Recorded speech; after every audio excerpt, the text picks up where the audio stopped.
responsibility for your life. Achieve fulfillment with recovery. Check out responsiblerecovery.net. I've been arrested one time for public intoxication, which I still think I still believe is BS, because I was sitting outside waiting for this guy. Like, I wasn't being loud or anything. I was just literally sitting there drinking some sake, and there was this like Japanese guy, and he was teaching me like a couple Japanese words. And of course, you're drunk, you're friendly. This other guy walks by, and I offered him some sake, and he goes, now, turns out that guy that walked by was the apartment manager, and he called the police. And so I didn't get arrested. They put me in the drunk tank, and I ended up, and of course, even then, that time I lost my glasses. I couldn't see for like 2 weeks because I didn't have any glasses. Like, I am the queen of losing stuff when I get drunk. Like, it's absolutely insane. I can't tell you how many iPhones I've lost because I've fallen asleep on like public transportation and somebody took it because I was drunk in a cab and I left it, because I was drunk in a bar and I lost it, because the excuses, they go on. So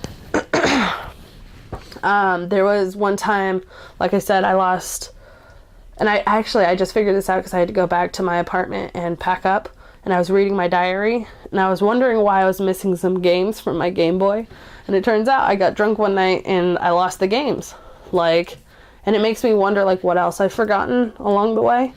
Because one thing I've always prided myself on is having a great memory.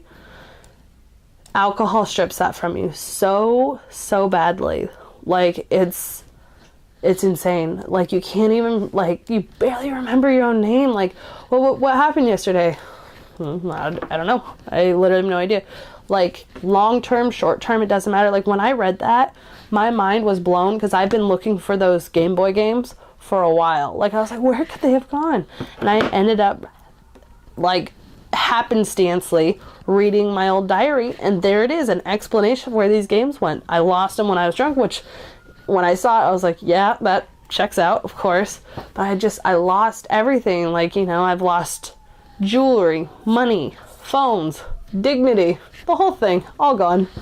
The one time that really sticks out to me, actually there's 2 times. So there was this girl, I would always meet people, I adopt people, when I used to drink. I would just because I drank alone, I'd find somebody else who was drunk and then take them with me. Didn't make any sense. They're not real friends. And so I met this one girl, we were drinking. That's really the only way I can explain it. And so her and I went to a liquor store and got some alcohol, and there was these 2 other girls behind us in line, and they actually ended up they had some alcohol with them, and they're like, hey, do you want some of ours? And so her and I both were like, yeah, absolutely. So the last thing I remember was taking a drink of their alcohol. Turns out they'd put something in the alcohol, and we both ended up, I wouldn't even call it a blackout because it wasn't a self-induced. They had put drugs in our alcohol. And I woke up and I had vomit all over me. All of my stuff was taken, and I was looking around, and I'm in the same little cubby thing as this homeless guy. And I'm like, what? And I don't know where I am. I was like, what is happening? And so I look at the guy and I'm like, why am I here? He goes, yo, those 2 girls jumped you. I was like, I'm sorry, what? He goes, those 2 girls, they jumped you. They took everything. They searched all your pockets, girl. Everything's gone. And he felt so bad for me. He gave me his blanket. The homeless guy gave me his blanket. He felt so freaking bad for me. I was like, holy crap. And all of it, my phone, my money, all of it. And the worst part was, I'd been losing so many phones that my mom had given me her backup until I could get a new phone.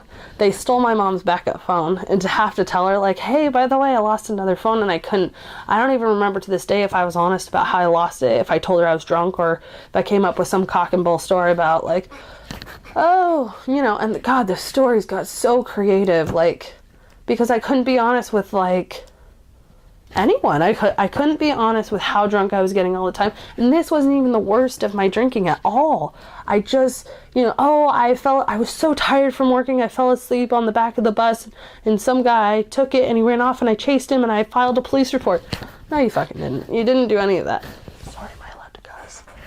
So I was just coming up with all these, and it's hard to keep up with them, because that was another thing. Like, before I was drinking, before I was trying to cover up the drinking, I was a very honest person. People come to me because they appreciate my honesty and my forwardness, and how, you're going to get the God's honest truth from me. You're going to get 100%. I don't bullshit. I'm not good at making things foofy. You want the truth, you come to me.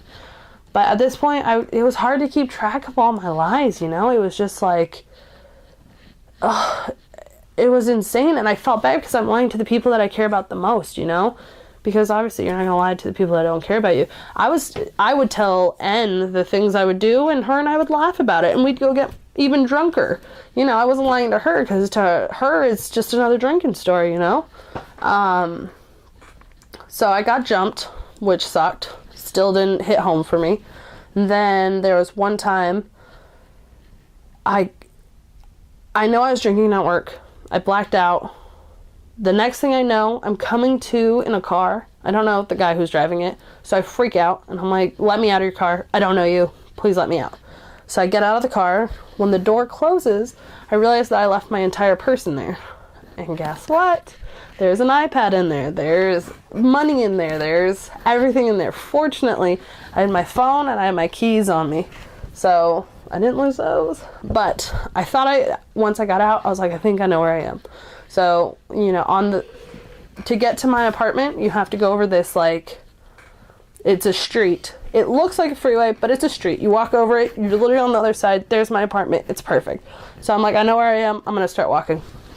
So I start walking over the little hill thing, and about 25 minutes later, I realize I'm walking barefoot on the freeway. This was not where I thought it was. I had literally entered the freeway and am now walking in the middle of the freeway. I don't know where I am. So, cars are honking as they pass me, and I'm like, fuck. And so I turn, and then there's this car, and they pull over there, and there's these two guys in there, and they're like, girl, what are you doing? You're in the middle of the freeway. I was like, oh my God, I am. And so they're like, get in our car. We'll give you a ride home. I'm in the middle of the freeway. I don't really have a choice. So, and I'm still drunk. So I'm like, whatever, I'll get in the car. These guys drive all around downtown.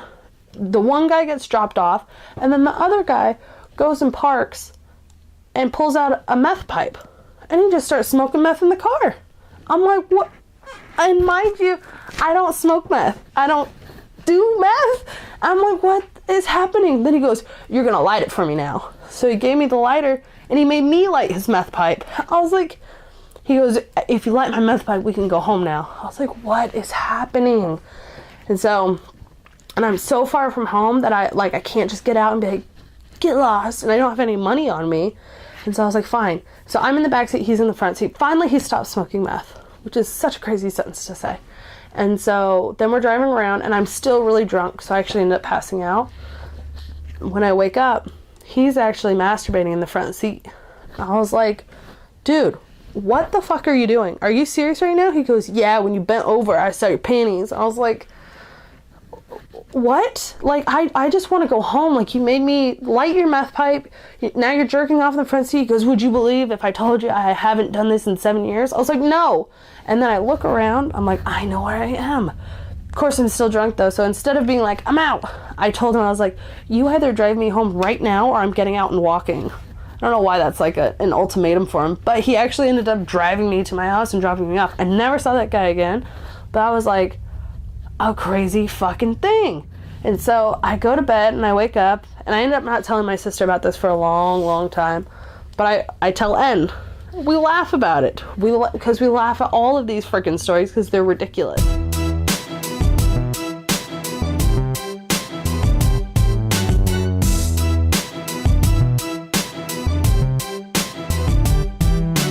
Take responsibility for your life.